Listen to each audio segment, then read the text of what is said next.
What's up, beautiful people? Today we're going to be checking out a video by Sowell. This one is titled, "What are the origins of the black ghetto culture in America?" Let's get to it. I think this is going to be interesting, so stay tuned. These people are creating a terrible problem in our cities. They can't or won't hold a job, they flout the law constantly and neglect their children, they drink too much, and their moral standards would shame an alley cat. For some reason or other, they absolutely refuse to accommodate themselves to any kind of decent, civilized life. This was said in 1956 in Indianapolis, not about blacks or other minorities, but about poor whites from the South. Nor was Indianapolis unique in this respect. A 1951 survey in Detroit found that white Southerners living there were considered undesirable by 21% of those surveyed, compared to 13% who ranked blacks the same way. In the late 1940s, a Chicago employer said frankly, "I told the guard at the plant gate to tell the hillbillies that there were no openings." When poor whites from the South moved into northern cities to work in war plants during the Second World War, occasionally a white Southerner would find that a flat or a furnished room had just been rented when the landlord heard his Southern accent. More is involved here than a mere parallel between blacks and Southern whites. So this was like the racist and white Southerners? What is involved is a common subculture that goes back for centuries, which has encompassed everything from ways of talking to attitudes toward education, violence, and sex, and which originated not in the South, but in those parts of the British Isles from which white Southerners came. That culture long ago died out where it originated in Britain, while surviving in the American South. Then it largely died out among both white and black Southerners, while still surviving today in the poorest and worst of the urban black ghettos. It is not uncommon for a culture to survive longer where it is transplanted and to retain characteristics lost in its place of origin. The French spoken in Quebec and the Spanish spoken in Mexico contain words and phrases that have long since become archaic in France and Spain. Regional German dialects persisted among Germans living in the United States after those dialects had begun to die out in Germany itself. A scholar specializing in the history of the South has likewise noted among white Southerners archaic word forms, while another scholar has pointed out the continued use in that region of terms that were familiar at the time of the first Queen Elizabeth. The card game whist is today played almost exclusively by blacks, especially low-income blacks, though in the 18th century it was played by the British upper classes and has since then evolved into bridge. The history of the evolution of this game is indicative of a much broader pattern of cultural evolution in much more weighty things. Southern whites not only spoke the English language in very different ways from whites in other regions. Their churches, their roads, their homes, their music, their education, their food, and their sex lives were all sharply different from those of other whites. The history of this redneck or cracker culture is more than a curiosity. It has contemporary significance because of its influence on the economic and social evolution of vast numbers of people, millions of blacks and whites, and its continuing influence on the lives and deaths of a residual population in America's black ghettos, which has still not completely escaped from that culture.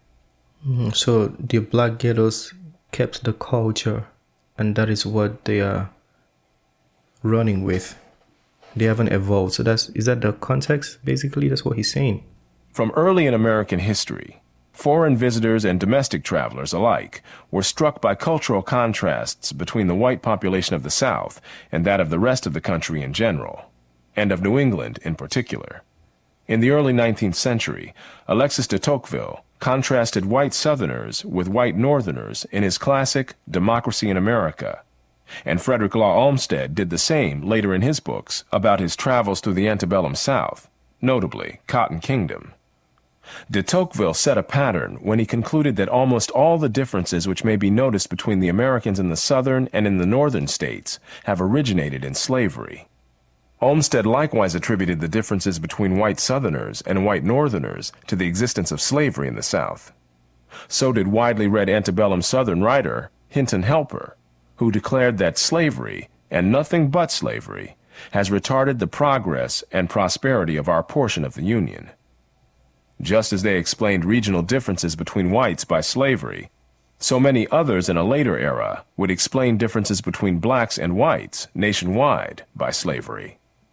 Plausible as these explanations may seem in both cases, they will not stand up under a closer scrutiny of history. It is perhaps understandable that the great overwhelming moral curse of slavery has presented a tempting causal explanation of the peculiar subculture of Southern whites, as well as that of blacks. Yet this same subculture had existed among Southern whites and their ancestors in those parts of the British Isles from which they came, long before they had ever seen a black slave. The nature of this subculture, among people who were called rednecks and crackers in Britain before they ever saw America, needs to be explored before turning to the question of its current status among ghetto blacks and how developments in the larger society have affected its evolution. Oh, wait. So it's not caused by slavery?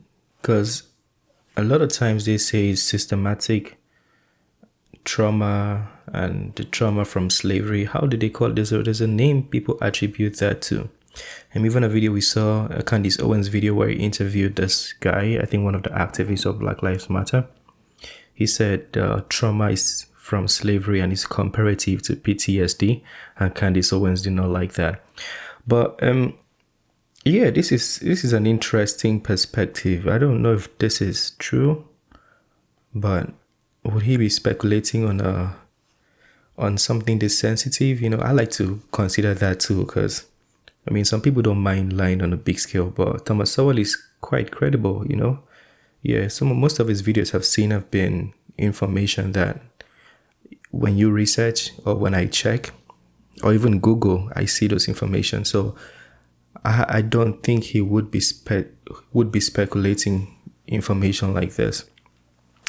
Yeah, so basically he's established already that it's not just a black thing, that it also happened in the whites, happened with the white Southerners. Can't talk anymore, guys. I'm thinking there's a lot going on in my head. I'm trying to figure out what he just said. But yeah, feel free to let me know. Yeah, if you know more about this, feel free to educate all of us that don't know, because at this point I don't know. I'm gonna go read more, and then in the next video I'm going to talk like a professional, you know.